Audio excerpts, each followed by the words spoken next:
The west coast of Florida is full of farms, but I found a farm like no other. You have an amazing story. With a stash of pre-Corvette era fiberglass cars. When I went to check out their story, I had no idea it would lead me back to where American automotive history is kept. We're in the off-site storage facility of the Museum of American History at the Smithsonian. What lives in this building? America's culture, who we are, what we've become, and the path we took to get here. Some of that path might have been paved with fiberglass, and there's a little car hidden in here with a big story to tell. I'm Ray Evernham. I've been designing, building, and racing cars my whole life. I've worked with some of the greatest drivers in racing history and won 3 national championships with Jeff Gordon. Now, I visit the backyards of America to track down the cars, stories, and characters that frame America's timeline. My compass on this journey is my friend, mentor, and the boss, the winningest car owner in NASCAR history, Rick Hendrick. Nobody knows more about cars than Mr. H. Come along for the ride as we uncover AmeriCarna. This is a Darwin, built in the 1950s and made out of fiberglass. Fiberglass is a common term for glass-reinforced plastic. Invented in 1938 by Russell Gaines Slater of the Owens Corning Company, this new product was cheap, lightweight, and had the bulk strength of steel. This wonder material soon became the best friend of post-war inventors and designers who were using it to build everything from boats to big boys. To find the largest collection of post-World War II fiberglass cars, I headed to Florida's west coast, Zephyr Hills, and the Fiberglass Farm, to connect with 2 longtime friends, Jeff Hacker and Rick DeLuey. They are experts in documenting and restoring cars from a lost era. This is the Fiberglass Farm? We are at Fiberglass Farms. So it's Fiberglass Farm. So you don't really grow fiberglass here? No, we don't. It kind of deteriorates here, as you can see from the first car we're taking a look at. I look at a car like this, and I see styling, and I see evidence from other kinds of designers in America. This actually looks very much like the front-end styling of the Valkyrie, which was a Brooks Stevens car designed and built by its spawn over in Europe. The type of grille, the type of hooded headlights, this is characteristic of 56 or 7. And earlier, we talked about how do you identify a car in its period. Styling is one of the ways in which you can... Styling cues from other popular cars. It's not a perfect guide, because if I was building a car in the 60s, and I really like cars in the 30s, but it's a clue to give us, because we don't know who built this car. It's another mystery car. What is the grill out of? Grill's out of a 1939 or 40 LaSalle, and it's been sectioned. In reality, it's in pretty rough shape. Is this something that you plan on preserving somehow? Absolutely. This was the only car we found with what we call stressed fiberglass. It's actually like corrugated cardboard. And it's thick. It's about 3/4 to an inch thick. And something like this, we would turn this into what's called a buck. And we would finish this off and fix it so that we could pull a fiberglass mold from it, because it's unique. They seem to have only made this one. That was just a start. There were one-off fiberglass cars all over this farm. Were these guys professional designers, amateur designers? I see a lot of really cool, stylish looks. A lot of them were art center students. The Art Center is the school in Los Angeles which creates and fans the flames of automotive designers, particularly in the 40s and 50s. And a lot of them, since fiberglass just came out, were inspired. And many of our group are actually 70 and 80-year-old guys who were Art Center students back then and who remember these cars because these were the ones they dreamed of. And in many cases, these are the cars they built. A car like this starts with a dream. I think I can design a car. I think I can build a car. I think I can do the upholstery. I want to choose the drivetrain. And by the time you turn the key for the first time, like you would a Corvette in a showroom, you have an amazing story before this gets to the showroom. The Corvette has an amazing story in design between General Motors and the engineers and all the people. But to me, the story of America is doing it yourself in small groups. I'm not surprised that a multi-billion-dollar company can bring a wonderful car like a Corvette to it. I like Corvettes, but I am shocked as heck, and that's what Rick and I, each of these cars has an independent story with different people involved, and they brought it to the same shows that all those other cars went. And that kind of inspiration is more about AmeriCarna. Where do Rick and Jeff find these cars? Sometimes the usual websites, sometimes junkyards, and occasionally the original owner finds them with a lead. I met this person. His name was Elwood Kaufman. He was 90 years old. He lived 5 miles from my house in Tampa. He had been a prize fighter in the 1940s. 3 months before he passed away, I met him. He shared pictures, shared the story. He never saw the car after he sold it in 1956. Hand wrote the whole story, gave us all the pictures, and then 3 years later, we found the car. We find things that we're surprised we even find, and I call it karma with a C. We have a special luck of finding things that we're looking for. Could that be kind of like AmeriCarna? It could be AmeriCarna. Nothing's going to jump out of here, I mean. Well, only a few snakes. Not many. Gators, snakes, anything like that? Let's see. Leaping lizards. So this car is actually built on a homemade 2x4 frame, much like a race car. Absolutely. This one was actually very nicely done. Elwood stepped us through all the things that he did to build this, and down to the kind of steel that he used to build the frame.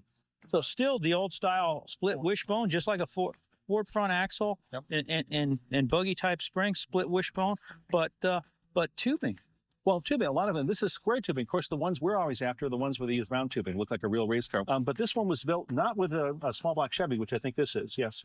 This was built with a Ford flathead. And so it still has the banjo rear end. It still has the Ford transmission. And you could put small block Chevys every day of the week back and made it up to the rest of the Ford drivetrain, because people were converting their Ford flathead hot rod to a Chevrolet small block Chevrolet hot rod. All right, guys, I saw this thing sitting over here, and I know it's a special car, but it's not Elvis's car. So tell me about this car, because it looks fairly complete. This is a remarkable car. It's a 1952 Maverick Sportster. Back in the 50s, over a period of about 5 years, they built about 7 of these. It was actually built by one of the original employees of Maverick, and they were built primarily on Cadillac chassis.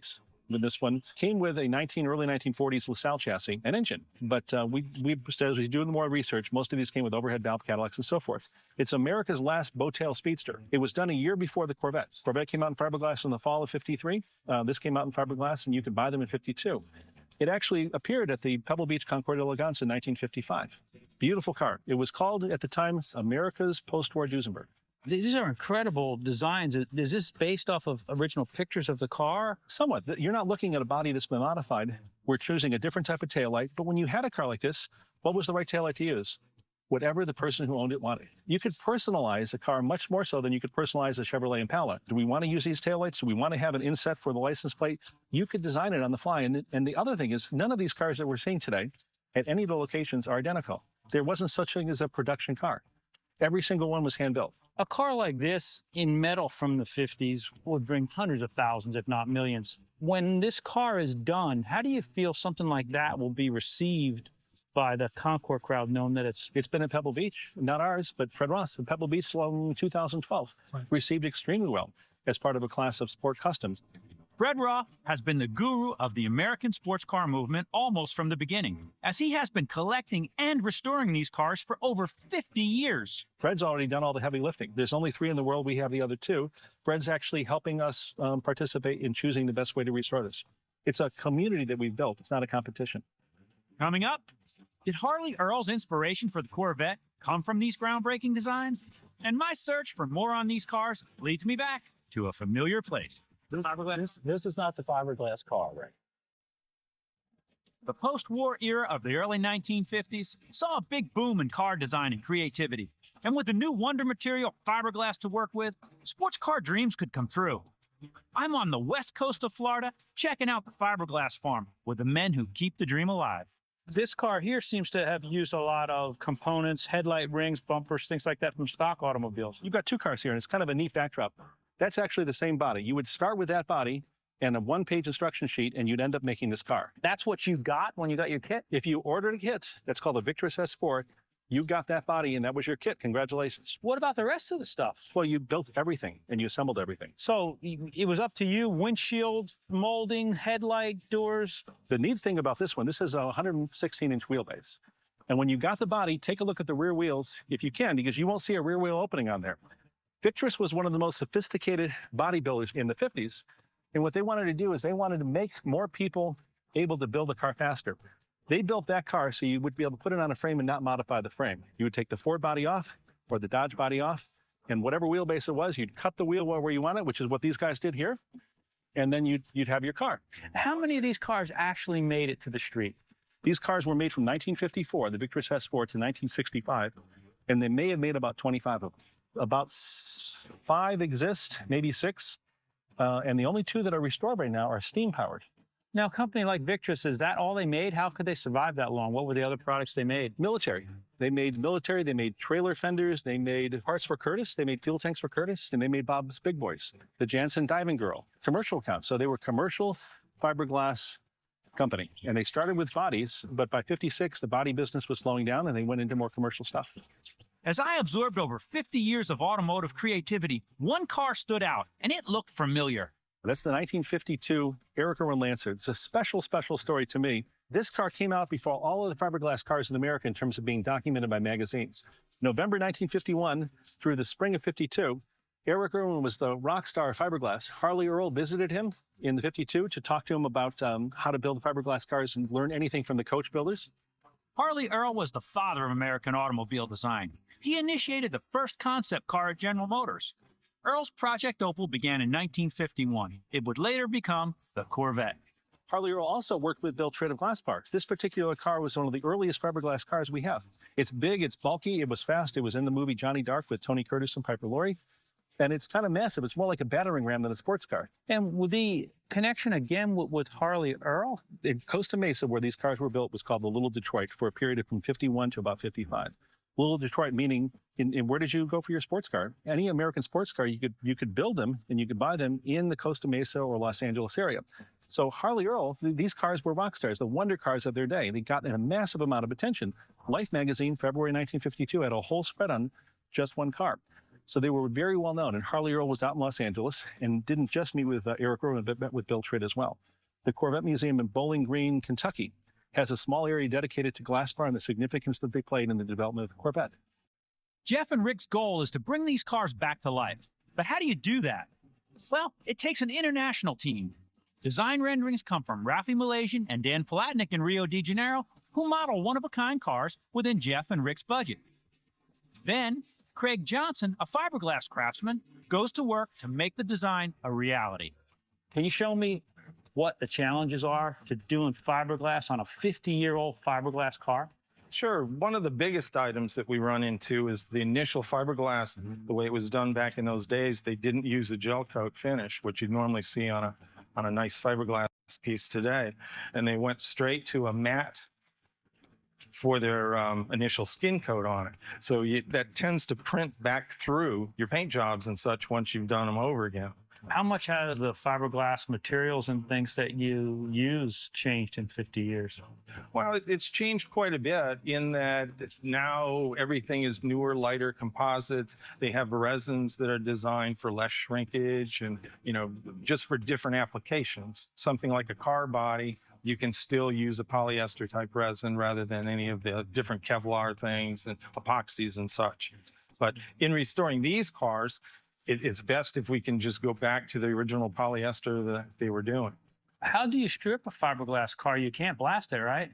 There are certain kind of blasting that you can do on it that is very, gentle to the surfaces, and it leaves you something that's cleaner that you're able to get a good secondary bond with new fiberglass. Take me through the process of fixing a hole in a fiberglass car. Actually, that's a lot easier. So what you pretty much want to do is just grind back into the surface on both sides. Generally, it's always better to fix it from the back side to add your structure to it. And to keep it, you want to try to do the exact same kind of thickness. You want to do it in fiberglass alone. You wouldn't want to get too much Bondo because items like that will tend to print through. Is there anything people would want to know about repairing a vintage fiberglass car? One of the biggest problems is being that the molds are generally no longer available, you end up having to make molds from hopefully other cars if you can find them. So that makes it a little more of a challenge when you have a one-off situation. Like ours here, where we have the three of them, I'll be able to pull some splash molds of different areas, say on this car, to repair areas on this car. These cars are true pieces of art, but I'm done looking. I'm ready for a ride.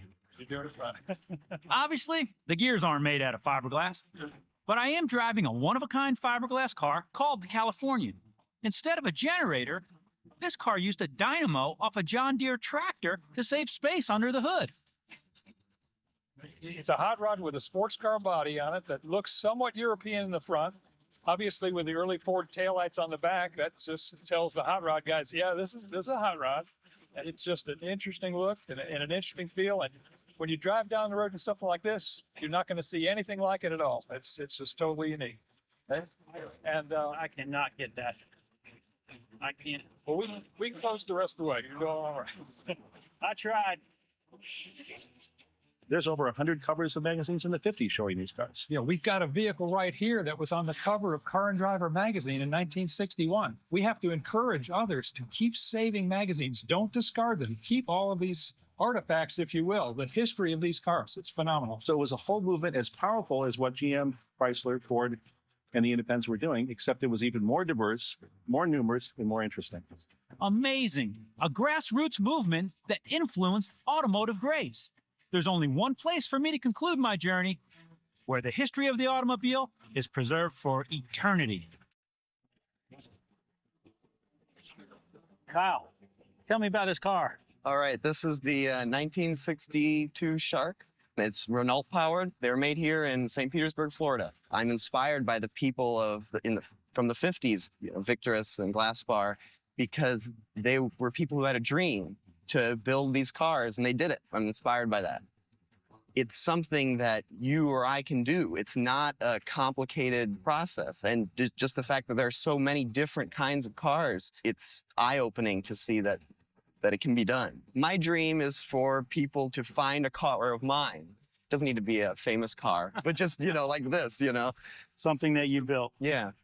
Over 50 years later, fiberglass cars still reach the dreams of the millennials. Coming up, we are at an out parcel of the Museum of American History at the Smithsonian, and you are not going to believe what's in this building. Fiberglass cars evolved from the imaginations and ingenuity of people who desired a unique sports car. In Florida, we found Jeff and Rick, who have preserved this art and the one-of-a-kind cars, while we met a young man who wants to keep the spirit of invention alive. But now, my path has led me back to the car that was the face of the movement and the dawn of today's most famous American sports car era. My old friend James revealed the 1953 Glasspar G2, the first production fiberglass sports car. The G2 was built by the Glasspar Boat Company, which was owned by fiberglass entrepreneur Bill Tritt. This beauty proved that you could use fiberglass to build the car of your dreams at an affordable price. And there was no one better to talk to about this special car than Roger White, the Associate Curator of Road Transportation at the Smithsonian Institute. How important were fiberglass cars to the American car manufacturer? There were several experimental fiberglass cars after World War II. Most of them were low-slung coupe types of cars, but the car that we owned, a Glasspar G2, which was made by William Tritt and his Glasspar company, was different because he combined the idea of fiberglass body with sports car. He liked the shape of the Jaguar. He designed something that looked a lot like a Jaguar and made it out of fiberglass and put it into production. He made several hundred of them. That was really the first time that anyone had made quantities of sports cars that Americans could afford. Veterans returning from World War II had become absolutely in love with European sports cars. Once they were back in the States, they wanted to get some for themselves, but they were very expensive. So the Glasspar filled an important niche in the automotive market, and it was all much, much lower cost than buying an actual imported sports car. Bill Tritt took his knowledge of building fiberglass boats and applied it to car design. One body was made per day, and each owner customized it to their preferred chassis. In the end, only a few hundred Glasspar cars were actually made. The big breakthrough for Tritt and his customers was combining the idea of fiberglass and sports car, and it really, really caught on. A couple of Hollywood celebrities bought them. Gary Cooper and Rosemary Clooney bought Glasspar cars. That always helps. Yeah. It was publicized in Life magazine. It was shown at the Peterson Motorama. It really got a lot of notoriety. This all predated the Corvette by a couple of years. This all happened in the early 50s. Another thing that Tritt did that no one had really done before was he worked out some of the problems and the bugs with fiberglass bodies. During the curing process, the plastic body tends to shrink. Tritt found ways to reduce that so that parts were no longer mismatched. The door would close properly. He also found better ways to attach metal struts to the fiberglass body. It tended to tear if you weren't careful. And because of his boat building experience, he really was a master of fiberglass body making. Tritt had trouble getting polyester resin during the Korean War, so he turned to another company. He was using one source. He turned to a company called Naugatuck Chemical Company, which bought their own Glasspar car. They renamed it the Alembic One, and they lent it to Harley Earl, who was the chief stylist at General Motors. Well, Harley Earl liked the idea of an American sports car. He also liked the Jaguar. He shared that in common with Tritt. Earl borrowed the car for a month, liked it very much, and decided to go in that direction for the Corvette. So the Corvette sports car, Earl conceived the idea of an American sports car aimed at the middle class mass market. He chose fiberglass for the body for the Corvette. Tritt consulted on it. Other fiberglass body experts consulted on it. The Glasspar represents this kind of bridge between experiments in the late 40s with fiberglass cars versus actual production, and then on into the Corvette. Roger was an invaluable source of knowledge about this special car, but there was one thing he didn't know. Did you know that James wanted to take this car to lunch? No. A new lightweight material that allowed 1950s amateur auto designers to become manufacturers. A team of auto archaeologists that store rare custom car carcasses on a forgotten fiberglass farm. And a little sports car that represents a story so important to America's automotive timeline that it is stored with the most valuable artifacts on Earth.